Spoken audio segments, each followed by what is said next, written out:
So you now get the Omar gig. When you went there, did you know that it was going to be for a gay character, or did they throw that on you after?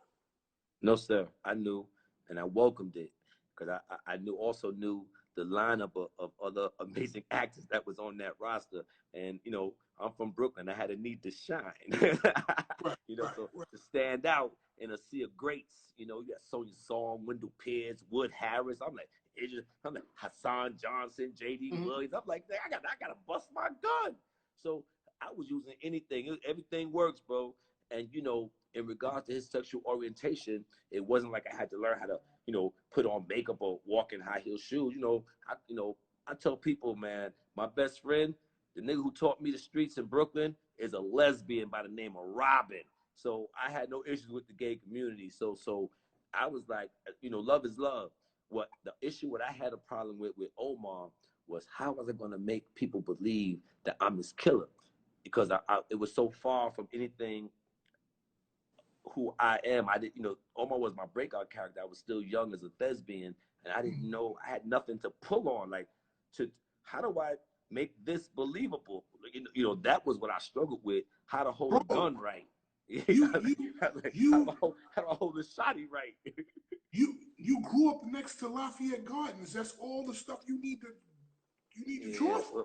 so, I mean, I learned that later on, but those are the things that I struggled with when I first got Omar, not his sexual orientation.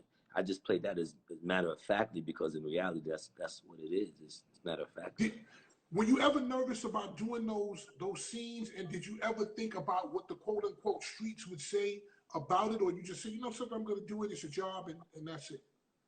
Um, who I did worry about was my mother. I sat her down and I said, "Yo, mom, my mom, she's Christian, Caribbean, she Episcopalian. You know what I mean? So I sat her down and I said, this is what it is. And she said, baby, this the job you choose. Mama got your back. And I was pretty much, I was out of fucks to give after that. You know, people, just in case you don't know, when somebody is older, and any minority, black, Caribbean, whatever, that's real church. That's church. That's religion, Episcopalian. religion. So you have to walk them through it because they don't understand that. So when did you realize that Omar was a legitimate hit in the streets? When did you catch on to that? Um, well, I knew that very early on. David Simon and Ed Burns, they informed me that Omar was written based on someone real who they was very fond of. His real name is Donnie Andrews.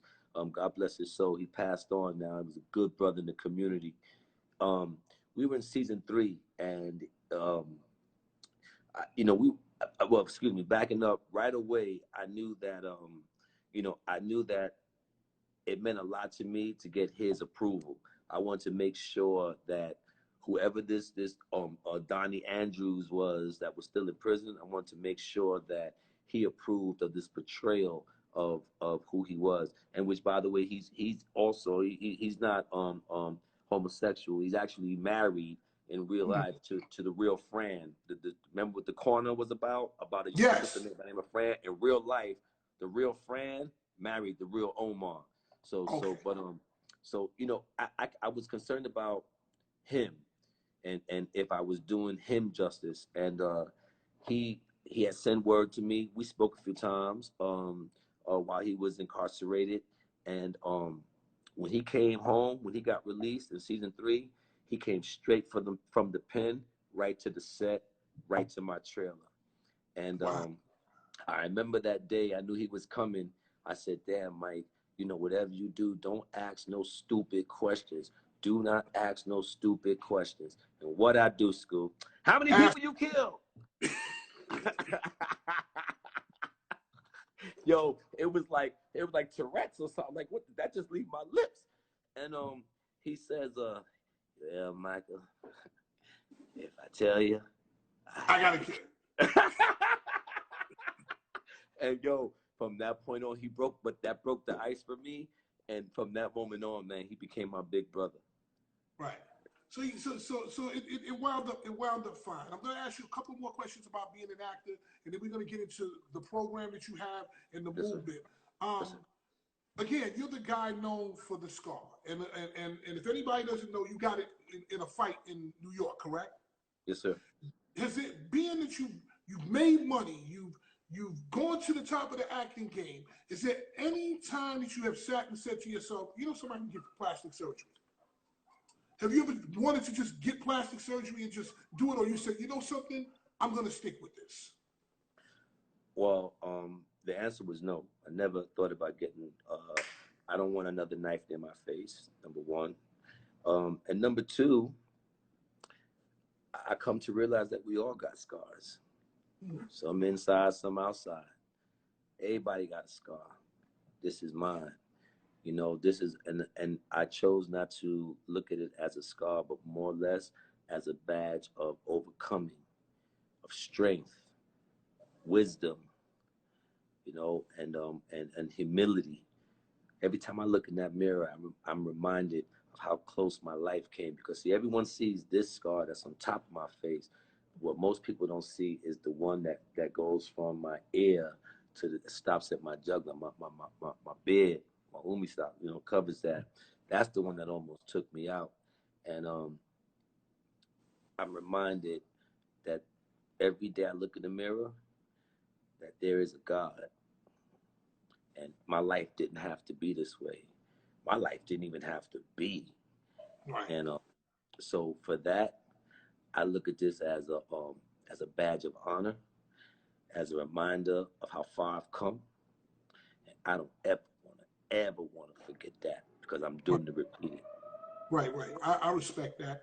How are you able to not be typecast? How are you not able to be typecast into that role? Because you played other roles, like, you know, Boardwalk Empire and other kinds of things. How can you stop people from saying, no, I want the guy with the scar? How do you navigate that?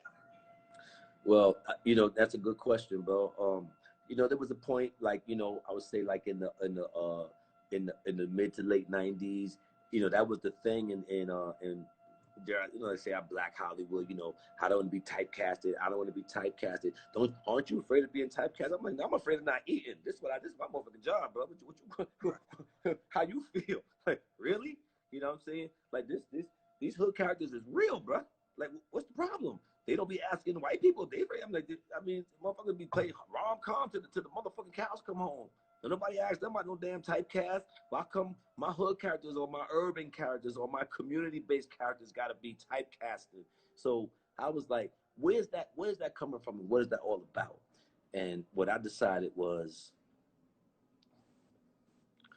it is my responsibility to not allow them to generalize my community and my experience as a Black man from East Flatbush, Brooklyn. You know, I said that, you know, I come from Vanderveer. Vanderveer is 59 buildings, right? Consists of 59 buildings. Each building is 6 stories. Each floor has 7 apartments. You do the math, right? Bro, if just because me and you came from the same projects, same age, with the same schools, we might even have the same corny ass, bum ass father who stepped out on us, right? Right. Same good mom, live in the same building. We may have even both been to prison. That still don't make us the same. We could still have different outcomes, different experiences. What's going to determine you is how you respond to those situations. Same as me. That does not give them the right to generalize us or to stereotype us, right?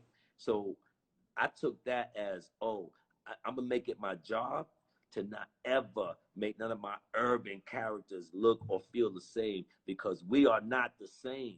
Just because we from the same community and we have the same experience don't make us the same. And I'm not gonna let them do that to my characters. I love them too much. I know these people. I know these men and women. I know them. What is the role that you want to play that no one would expect? Whew.